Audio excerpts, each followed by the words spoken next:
There are some scandals going on about Fuji television, and it's one of the key stations broadcasting all over Japan, and it has been known for entertainment and comedy and the so-called variety shows. And I have been on the show frequently on Fuji TV, so I know something of the culture, and I should say probably the very close distance between the talents and the staff is one of the problems, and the oral gaining or comedians or the idol, typically from agencies like the Janis, what used to be Janis, has been the stable, you know, contents of Fuji TV. And this is true for any terrestrial TV stations in Japan, but it was especially true for Fuji TV. And during the so-called bubble economy era, Fuji TV was successful in establishing a new broadcasting culture in which the TV staff and the talents had a really close relationship, especially a program called Oretachi Hyokinzoku, directly translated probably as "We are the funny ones." It this was a really successful program, and sometimes it showed the staff, TV staff, producers, directors, and so on, in the camera, and they were having a great time with talents, and that was probably the new culture that was produced by Fuji TV, and that was the success.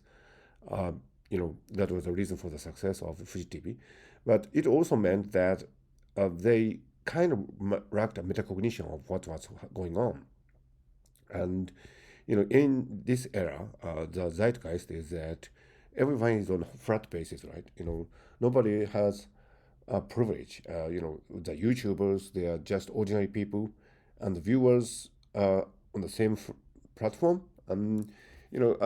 We have this mutually equal, flat relationship with each other. That's the new zeitgeist, and probably the kind of atmosphere that Fuji TV produced, where the TV staff, directors, producers, and so on, had a really privileged relationship with the talents, the comedians, and idols, and so on, probably is outdated. So that is probably one of the reasons why this scandal uh, leaves a tinge of sadness of a bygone era. I have been busy, and I don't actually have time to watch Japanese terrestrial TV because we are living in a global village, and the contents of that would interest you is not necessarily limited to your own country. So I tend to watch YouTube of my favorite themes like artificial intelligence and consciousness and you know global politics and so on.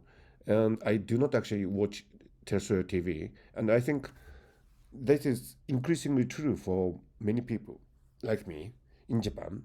Japanese people do not watch terrestrial TV anymore, especially when they are aware of the global culture.